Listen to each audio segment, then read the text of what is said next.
உயிரே, உறவே, தமிழே, வணக்கம். எந்த மேடையிலும் நான் சொல்லுவது இதுதான். ஆனால் இந்த மேடையில் சொல்வது மிக பொருத்தமானது.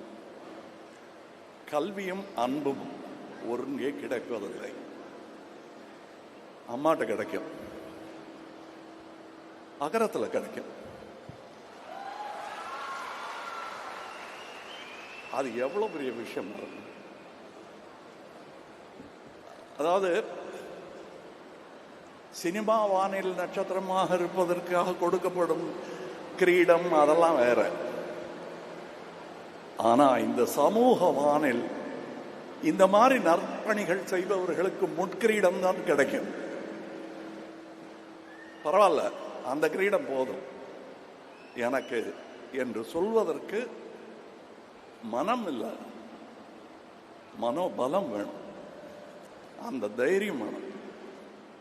ஏன்னா கூட யாரும் நிற்க மாட்டாங்க. நீங்க ஒரு தண்டி யாத்திரைன்னு ஆரம்பிச்சாலும், அண்ணா அவர்கள் ஆரம்பிச்சாலும் ஃபர்ஸ்ட் கொஞ்சம் பேர் தான் இருப்பாங்க, அப்புறம் கூட்டம் கூடிக்கிட்டே வரும். இப்ப இவர் சொல்லி இருக்கிற இந்த விஷயம் எங்க சினிமாலாம் கண்டிப்பா மறந்து போயிடும். சரித்திர ஆசிரியர்களுக்கு சினிமாக்காரர்கள் என்ற ஒரு வரியில், அதுவும் பிராக்கெட்ல போடுவாங்க, இவர்களெல்லாம் சினிமாக்காரர்கள் போடுவாங்க. அதையெல்லாம் தாண்டி சமூகத்தில் பெரியவர்கள் பட்டியலில் சேருவதற்காகத்தான் நானும் 21 வயசில் ஆசைப்பட்டேன். இவரும் இளமையிலேயே ஆசைப்பட்டு விட்டார். இவர் ஆச்சரியப்பட்டு இருந்தாரு, 20 வயசுலயே இவங்களுக்கு எல்லாம் தெரியுதுன்னு. அப்ப வந்தாதான் வரும், இல்லைன்னா வராது. அந்த தைரியமும் துணிச்சலும், கல்வியை நான் கற்றே தீருவேன், கற்றதை மற்றவர்கள் பெற்றுக்கொள்ள ஆவண செய்வேன் என்பதையெல்லாம் சொல்வதற்கு அது ஒரு நீட்சி, அது ஒரு நதி. இந்த மேடையில் பார்த்த டாக்டரை அடுத்த வருஷம் பார்க்க முடியாது. அதுக்கு நான் சொல்றது இந்த நீண்ட நதிங்கிறதுக்காக. ஆனா இன்னொரு காரணம் இருக்கு. இந்த டாக்டர்கள் மாதிரி அடுத்த வருஷம் விழாவில் இவங்களால காட்ட முடியுமாங்கிறதுல ஒரு சின்ன சந்தேகம் இருக்கு. ஏன்னா 2017க்கு பிறகு இவர்களால் இந்த முயற்சியை தொடர முடியவில்லை. இப்ப புரியுதா ஏன் நீட்டு வேண்டாங்கிறோன்னு? 17லேருந்து இந்த வாய்ப்பை 13 தான் மொத்தம் நம்பர்னே வச்சுப்போம், 20 தான் வச்சுப்போம். 2017ஆம் ஆண்டு முதல் இன்றைய தேதி வரை இந்த மாதிரி அத்தனை பிள்ளைகளுக்கு கல்வி கிடைக்காமல் செய்து விட்டது இந்த சட்டம். அகரம் நினைச்சா ஒண்ணும் விட முடியாது. அந்த சட்டத்தை மாற்றி எழுதக்கூடிய பலத்தை தருவது கல்விதான். அந்த கல்வி இந்த போரில் ஆயுதமின்றி நாட்டையே செதுக்க வல்லது. இது சர்வாதிகார சங்கிலிகளை, சனாதன சங்கிலிகளை எல்லாம் நொறுக்கி தள்ளக்கூடிய ஒரே ஆயுதம் இதுதான். இதை தவிர வேற எதையும் கையில் எடுக்காதீங்க. அதுல வெல்ல முடியாது. ஏன்னா பெரும்பான்மை தோற்கடிச்சிருவாங்கள, பெரும்பான்மை மூடர்கள் தோற்கடிச்சிருவாங்க. அறிவு தோத்து போயிடும். இதை தாங்கி பிடிக்கணும். அதுல என்ன எனக்கு பெருமையா இருந்ததுன்னா, இவர் பேரையே சொல்லிட்டு இருக்க மாட்டாங்க. அடுத்த தலைமுறையில இதை நடத்தி கொண்டிருக்கிறவரின் பெயர் தான் ஞாபகம் இருக்கும், இல்லையா? எப்பவாவது அவங்க நினைவுபடுத்தும் போதுதான் இவர் பேர் ஞாபகம் வரும். அப்படி சமுதாயத்துடன் கரைந்து போவதுதான் தலைமை. நின்று ஆண்டு கொண்டிருப்பது தலைமை அல்ல. எனக்கு அது புரிய 70 வயசு ஆயிடுச்சு. இப்ப நான் சொல்றேன், தம்பி, இவர் செய்திருக்கும் இந்த பணியை நான் நேத்தி முதலமைச்சரோட பேசிக்கிட்டு இருந்தேன். அப்ப நான் சொன்னேன், இந்த என்ஜிஓக்கள் நீங்க பெருசா ஆதரிக்கணுங்க. அவங்க வேற எதுவும் கேட்கல, பண உதவி கேட்கல, அனுமதி கேட்கறாங்க. அதுல நமக்கு என்ன வலிக்க போகுது? ஐயா கொடுத்துருக்கையா? இல்ல பண்ணிக்கிட்டு இருக்கோம்னாரு. அது அந்த பெருமையோட நீங்க வருகிறேன். நாங்க பண்ணத்தான் போறோம், பண்ணிக்கிட்டு இருக்கோம். அப்படின்னாரு. அதில் நானும் பங்கு கொண்டிருக்கிறேன். ஏனென்றால் இதே திட்டம் இவரை பார்த்து தான் ஐடியா வந்ததுன்னா அது தப்பு இல்லை, அரசுக்கு ஒன்றும் அவமானம் கிடையாது. ஏனென்றால் நல்லது எதிரிகிட்ட இருந்தாலும் கேட்கலாம், இது நம்ம பிள்ளை, இங்க இருந்து எடுக்காம வேற எங்க இருந்து எடுப்பாங்க. ஆக அரசு ஒரு பெரிய திட்டத்தை அறிவித்திருக்கிறது. இதே மாதிரி அதுல எனக்கும் பங்கு உண்டு, உங்களுக்கும் பங்கு உண்டு, எல்லாருக்கும் பங்கு உண்டு. இதுதான் சொன்னேன். இது கல்வி சம்பந்தப்பட்டது மட்டும். இங்க நான் பேசுன நீட்டு கூட அரசியல் அல்ல, கல்வி சம்பந்தப்பட்டதுதான். ஏன்னா இந்த விழாவில் வந்து அரசியல் பேசக்கூடாது, அது நாளைக்கு போற இடத்துல பேச வேண்டியது. இங்க ரொம்ப நேரம் இருக்க முடியலையேன்னு சார் பேசிட்டு இருக்கும்போது சொன்னாரு. நான் வழக்கமாக விழாக்கள்ல எல்லாரும் பேரையும் சொல்லுவாங்க, இதுல யாரை தனியா பிரிக்கிறது? அகரம்னா நீங்க தான் எல்லாருமே, நான் உள்பட. இத சொல்லிட்டேன் இல்லையா? இனி இந்த கமலஹாசன் நற்பணி இயக்கம் மன்றம் நற்பணி இயக்கமாக மாறியதெல்லாம் சொல்லிட்டு இருந்தாரு. அது நாங்க செஞ்ச, நான் ஒரு கவிதை எழுதினேன், அவர் ஒரு கவிதை எழுதினார். ஆனால் உண்மையான ஒரு ரகசிய கவிதை ஒன்று இருக்கிறது, அதை பார்த்து தான் நாங்கள் காப்பி அடித்தோம். அதற்கு பொழிப்புரை சொல்ல வேண்டும், ஒரே வார்த்தையில் சொல்லிடலாம். சிவகுமாரன்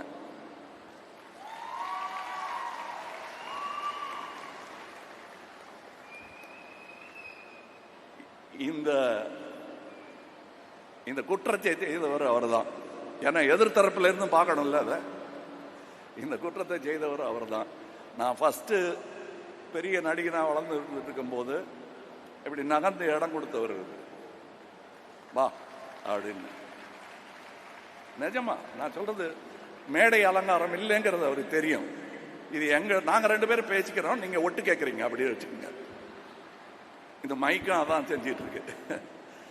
நிஜமாவே அவருக்கு அண்ணன் தம்பி உறவுங்கிறது வலுக்க ஆரம்பிச்சிருச்சு போக போக. இவரெல்லாம் பிறந்தது இன்னும் ஜாஸ்தியா தான் ஆச்சு. அண்ணன் கல்யாணத்துக்கு நான் போயிருக்கேன், அங்க உட்காந்து சாப்பிட்டுட்டு இருக்கிற போட்டோ எல்லாம் எங்கிட்ட இருக்கு. அவர் தான் சொன்னாரு, இந்த ரசிகர் மன்றம்லாம் வேணாம்ப்பா, பெரியவங்க எல்லாம் அரசியல் போறதுக்காக ஆரம்பிச்சாங்க, நீ ஏன் அதெல்லாம் பண்ணிட்டு இருக்க, நம்ம வேலையை பார்த்துட்டு போறோம், நான் இருக்கேன் பாரு அப்படின்னாரு. நானும் சரின்ட்டேன். ஆனா பாலச்சந்தர் சார் பண்ண தப்பு, எனக்கு கொஞ்சம் நட்சத்திர அந்தஸ்து வந்துருச்சு. நிறைய பேர் வந்துட்டாங்க, அவங்கள வேண்டாம்பான்னா நிறுத்த மாட்டேங்கிறாங்க.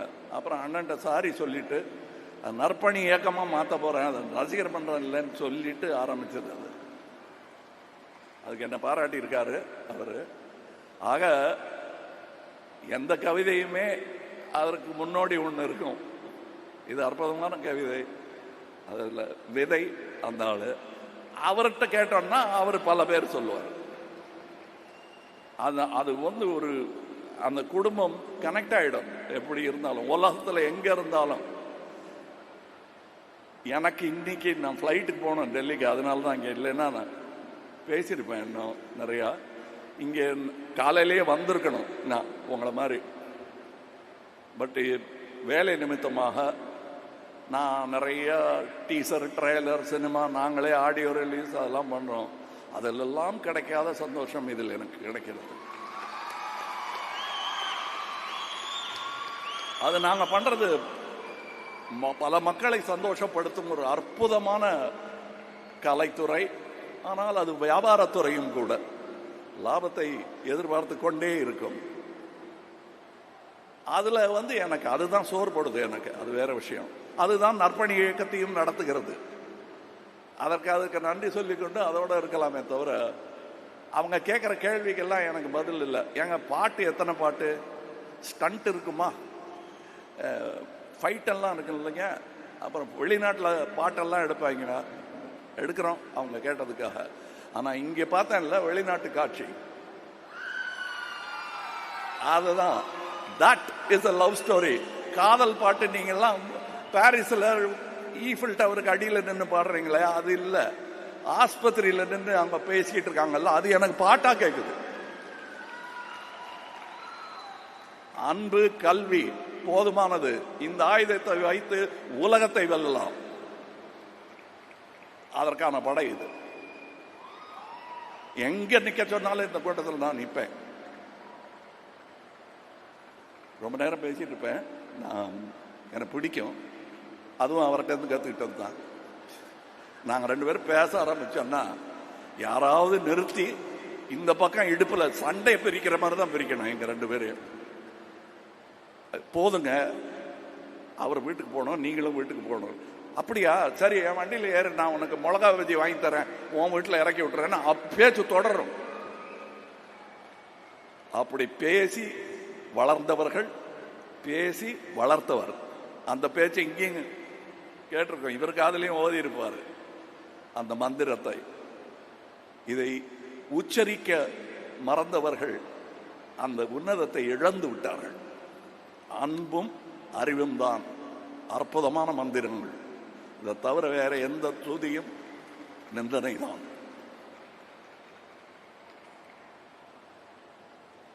இங்கே இந்த அகரம் குடும்பத்தில் பெரிய மனிதர்கள் இருக்கிறார்கள். டாக்டர் ஜெயரஞ்சன் அவர்கள், doctor P Veeramuthuvel, project director Chandrayaan, சகோதரர் வெங்கடேசன் அவர்கள். எங்களுக்கு நிறைய திட்டம் இருக்கும். கிட்டத்தட்ட உங்களோட பேச கிடைக்காத பேச்செல்லாம் அவரோட பேசிட்டு நான் அவங்க கிட்ட சொல்லிட்டேன். ஆனால் கூட்டத்தில் சொல்றது எனக்கு பெருமை. நான் இந்த அம்மாவுடைய பெரிய ரசிகன். என் பேச்சு மாறி போனதற்கு சமீப காலங்களில் இவரும் காரணம். ஏன்னா ஞாபகப்படுத்தணும், தெரிஞ்ச வார்த்தையை ஒக்காபுலரி அடிக்கடி பேசிட்டு இல்லைன்னா மறந்து போயிடும். அந்த ஒக்காபுலரி எல்லாம் எனக்கு எடுத்து கொடுக்குற அம்மா அந்த அம்மா. உட்காரணுமா, நன்றி எல்லாம் வேணாம், நீங்க கொடுத்தது தர்மம், நாங்க சொல்ல வேண்டியதுதான் நன்றி. டைரக்டர் வெற்றிமாறன் வந்திருக்காரா? வந்திருக்காரா? மற்றபடி தான் சொல்லிட்டேன். என் குடும்பம் இங்கே இருக்கு. இந்த ஆகரம் ஆரம்பிக்கலைனாலும் அவர் என் குடும்பம் தான். இது ஆரம்பிச்சதுனால இன்னும் வலுத்துருச்சு உறவு. சிவகுமார் அவர்கள் என்னை எப்படி கூப்பிடுறதுன்னு சொன்னாரு, கேட்டாரு. அண்ணன் கூப்பிடுறதா, சித்தப்பான்னு கூப்பிடுறதா? எனக்கு இப்பப்பா நான் கமல் நற்பணி இயக்கத்தின் பார்வையிலிருந்து பார்க்குறேன், இவரை இனிமே தம்பின்னு கூப்பிடுறதா இல்லை அண்ணன் கூப்பிடுறதா? என்னவா வேணுமா கூப்பிட்டுக்குங்க, அன்பா கூப்பிடுங்க, உறவு தொடரட்டும், அவ்வளோதான் நான் சொல்வேன். அதுக்கப்புறம் இங்கே அவங்கெல்லாம் சொல்லி ஆகணும். அதாவது சகோதரருங்கிறதுக்காக வரல, ஏன்னா இதுவே குடும்பம் தான். கார்த்தி அவர்கள், அவர் இங்கே மாத்திரம் இல்லை, எல்லா இடத்துலையும் அவர் சேவகர். எங்கள் நடிகர் சங்கத்துக்கும் அவரை தான் நாங்கள் நேர்ந்து விட்டுட்டோம்.